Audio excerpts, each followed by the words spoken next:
Okay, we are back once again. There was a moment there when I was wondering if I was actually going to post another video, but here we are. So today, I'm sitting next to my window. I was trying to figure out what I wanted to talk about, and struggling with whether I wanted to bring up the situation outside, and there's no way around it, because as much as I would like to just pretend all of this isn't happening, it is. I mean, ultimately, it is a very, very scary situation. And as much as I would like to be a happy corner of the internet, I can't, in good conscience, pretend stuff outside isn't going on. I know for me, the only thing I can really do is do my best to keep my head above water. So that is going to mean a lot of things for different people, but for me, it's okay, you can only take in as much news as you can before you go into a spiral. You need to do things you love during the day, like listen to music and sing along and write and knit. You need to feed yourself first before you can deal with whatever's going on. It also means you may not be productive. And that is so okay. Oh my gosh, I had a moment today where I was like, I am at a point where I thought I was in a good schedule. Like, I was working for like a half day, so I was working 4 hours and I was taking the other half to myself, and like, that's fine, that's great. And then me getting up trying to wrap my head around being productive today was just not happening. And that's okay. Like, we literally are in the scariest situation of all time, and everyone is isolated in their own places, even if they're with their family, it's still a lonely feeling, realizing that, oh my god, all this stuff is going on. What do we do next? And I think it's okay to feel. I think that's hard to say, but it's okay to be overwhelmed. It's okay to just feel like, what do we do?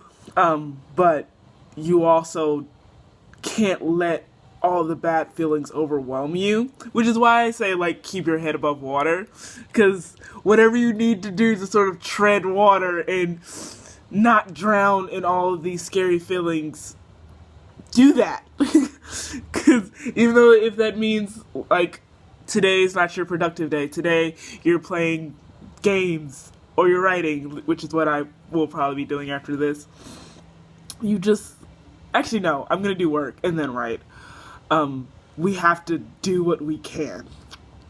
I decided, the timing worked out perfectly, I'm going to do Camp NaNoWriMo this April, and I'm at 4,000 words as of recording this, and I just knew I wasn't going to write every day. I had, for a split second, said I was going to hit 50,000 words, but I haven't done that in years. So I'm not sure. I don't think I'm going to do that, but I think having that daily distraction is going to be good for me, and to be able to just put words on paper. I'm hoping to get at least 2,000 words a day. That might be overestimating my abilities, but I think that would be nice. What else am I doing?